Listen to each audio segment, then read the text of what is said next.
Bueno, Fidel y Raúl Castro recibían dinero de Pablo Escobar, en directo, con pocos intermediarios.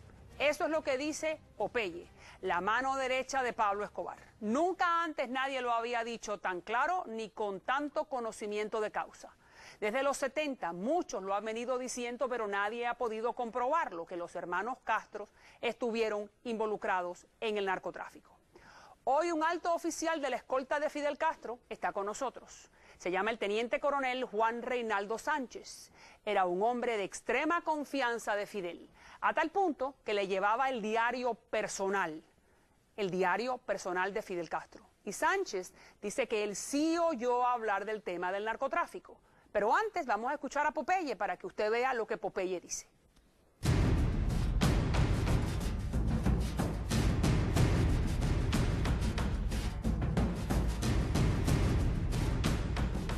Cuénteme de Cuba, fíjese. Lo de Cuba yo lo conozco muy bien, porque yo estuve en Cayo Hueso.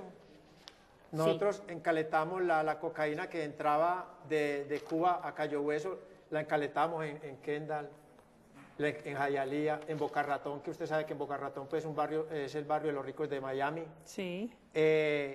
Conocí la relación directa porque yo fui muy amigo del cocodrilo de Jorge Avendaño, que estuvo dentro de Cuba, manejando la operación en Cuba. ¿Quién es Jorge Avendaño? Jorge Avendaño era el enviado de Pablo Emilio Escobar Gaviria a la isla de Cuba. ¿Y con quién hablaba Avendaño? Realmente hablaba directamente con Raúl Castro y Raúl hablaba con su hermano Fidel. ¿Y cómo usted sabe que Avendaño, que era el emisario de Pablo, hablaba con Raúl? ¿Cómo usted lo sabe? Porque era una operación directa entre Pablo, Raúl y Fidel, de ahí no se podía salir. ¿Y cómo usted sabe eso? Porque usted es una de las pocas personas que queda viva, que sabe la relación entre Cuba y Pablo. Como yo estuve en Cayo Hueso recibiendo la cocaína, después cuando yo regreso a Colombia, yo era muy amigo del cocodrilo, y el cocodrilo me pregunta a mí qué problemas hubo en Cayo Hueso, porque como ellos tuvieron un problema delicado a raíz cuando ya las autoridades norteamericanas descubren la cocaína, y yo hablo con el cocodrilo me dice a mí de que él habla directamente con Raúl, porque Raúl era el jefe del ejército y era el que proveía la gasolina, recibía las aeronaves que llegaban de México y habían unos vuelos que eran de Colombia. Usted me dice a mí que el emisario de Pablo Escobar hablaba directamente con Raúl Castro. Raúl Castro. ¿Se lo dijo a usted? Me lo dijo a mí y yo lo oí en reuniones cuando estaban con el patrón, porque eso se hablaba. ¿Qué oí en reuniones? En las reuniones y cuando venían los emisarios de Cuba. Esta persona que usted tiene sentada al frente, Popeye, John Jairo Velázquez Vázquez, era de extrema confianza de Pablo Emilio Escobar Gaviria. En el año 1988, Pablo Emilio Escobar Gaviria me entrega una carta a mí. Yo andaba con otros papeles ya, yo estaba lo que llamamos con cédula falsa, enchapado. Me entrega una carta de este grosor para Raúl y Fidel Castro. Okay. Esa carta, ¿a quién tengo que entregársela yo? Tengo que ir a México. En el aeropuerto de México se coordina por intermedio de un emisario del patrón para que me espere el Nobel de Literatura Gabriel García Márquez, el mismo de 100 años de soledad. Ahí me espera el Nobel. Inclusive la policía del aeropuerto no me dejan ni requisar ni nada, me reciben en la escalerilla del avión y ellos mismos me recogen mi equipaje, yo voy y le entrego la carta al Nobel de Literatura. ¿Esa carta para quién es? Para Raúl y Fidel Castro. De parte de Pablo. De parte de Pablo Emilio Escobar Gaviria, el mismo Pablo que hemos hablado toda la tarde en el día de hoy. Esa carta era para volver a recomponer el narcotráfico, porque ese narcotráfico nace en el año 84, viene desde Panamá, Nicaragua, Cuba. Ok, y entonces dígame lo que Pablo le dice a usted. Pablo dice, según usted dice en el libro, que decía Pablo que hacer negocios con Raúl Castro era muy bueno porque Raúl era un hombre serio y emprendedor. Emprendedor. ¿Qué se trataba de ello? Se trataba de apoyar la revolución cubana y de entrar la droga directamente a Miami, porque cuando se entra la droga por México, la droga llega a Los Ángeles, y en Los Ángeles vale 11.000, en esa época valía $11.000 un kilo de cocaína, y en Miami vale $16.000.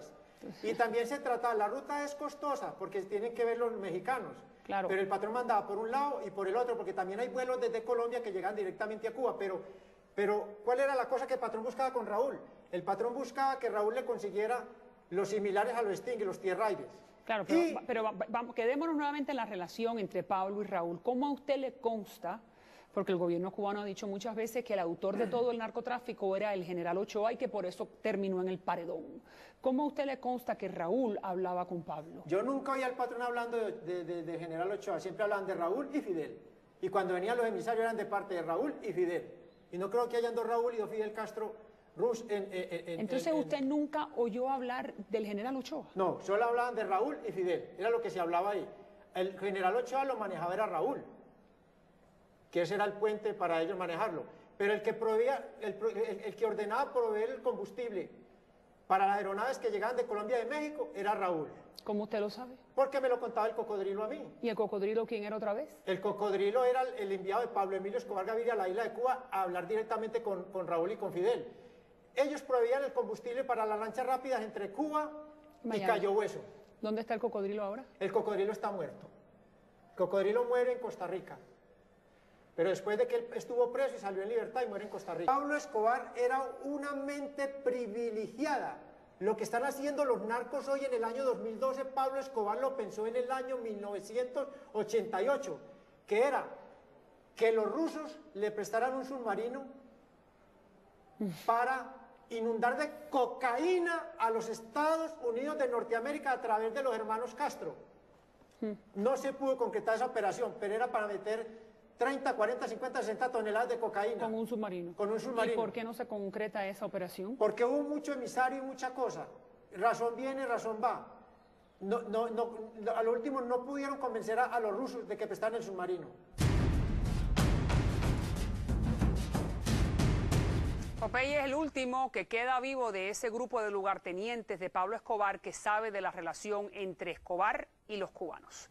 Gracias, coronel, que está con nosotros. El teniente coronel Juan Reinaldo Sánchez, solamente para que usted entienda a quién tengo delante, durante 26 años formó parte del Servicio de Seguridad del Gobierno y 17 de esos 26 protegió directamente a Fidel. Recorrió con Fidel 25 países. Pasó más horas con Fidel Castro que con su familia durante casi 20 años. El mismo Fidel lo envió a prisión como castigo por querer abandonar su puesto en el llamado primer círculo de confianza.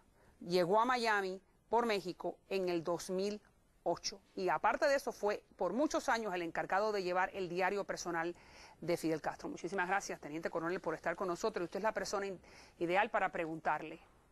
Usted conoció de primera mano a Fidel Castro, como lo acabo de decir. ¿Usted cree que Fidel, con su gran inteligencia y su gran maldad, era capaz de meterse en el narcotráfico? Bueno, es un placer estar contigo, Maripira. El placer es nuestro. Sí, incluso yo tengo la certeza, porque oí una conversación entre Fidel y el ministro hablante, de que Fidel era el que estaba dirigiendo la droga, todo este endamiaje de la droga en Cuba, como Raúl también estaba dirigiendo otra parte. Ahora, es bueno ver y hablar sobre cómo estaba estructurado este sistema de mando en esta operación de la droga, porque Fidel estructuró esto como si fuera una pequeña célula del movimiento 26 de julio. O sea, tenemos en una cabeza a Fidel Castro, tenemos en otra cabeza a Raúl Castro. Fidel Castro atendía directamente a Abrantes, que es la conversación que yo oí en Palacio, que te la voy a contar después. Y Raúl atendía directamente a Ochoa. Entre Fidel y Raúl sí había comunicación. Pero Abrantes dirigía a todos los demás del Ministerio del Interior, lo que sea Tony de la Guardia, Padrón, etcétera, quién era Abrantes, para el hermano latinoamericano que no sabe quién es. Claro. Abrantes era el ministro del Interior en aquella época, que fue por muchos años jefe de la escolta de Fidel. Fidel lo manda a los órganos de seguridad y de ahí, después que sale Ramiro, creo, en su segundo mandato, asume la dirección del Ministerio del Interior. Y Abrantes está en su puesto, en este puesto que usted me dice, en el momento que Pablo Escobar está en Colombia dirigiendo el cartel de Medellín. Claro, él está y las fechas coinciden. Sí, él está en funciones en esos momentos. Entonces, Abrantes, como te decía, dirigía a Tony de la Guardia, a Padrón, a todos los demás implicados en la droga del departamento MC, de la inteligencia, y Ochoa se encargaba de dirigir a Martínez y toda la otra parte del ejército. ¿Qué sucede con esto? Que hay que decirlo, ¿no? De una manera muy inteligente, cuando se da todo el proceso de la causa 1 del 89, lo primero que hace Fidel y Raúl Castro es descabezar el hilo que los une con estos implicados de la droga. Fusilan a Ochoa, se corta el hilo de la conexión Ochoa hacia Raúl y va preso Abrantes en la causa número 2 con 30 años y después muere en prisión y se corta el hilo de la comunicación de esta parte del Ministerio del Interior, del oficial del Ministerio del Interior, con la droga hacia Fidel Castro. O sea, cortan ese hilo y ellos quedan entonces, lo que me está sin ninguna diciendo es conexión. que es un endamiaje o que es una operación para borrar la evidencia que ellos estaban relacionados con el narcotráfico. Eso es lo que usted me está diciendo. Las palabras de Popeye, ¿usted piensa que son palabras? ¿Se le puede creer? Sabemos que este señor es un asesino, fue un sicario, que su historial no es un historial limpio. Ahora, ¿usted le cree lo que él dice? Mira, yo creo que Popeye sí tiene mucha verdad en lo que está diciendo.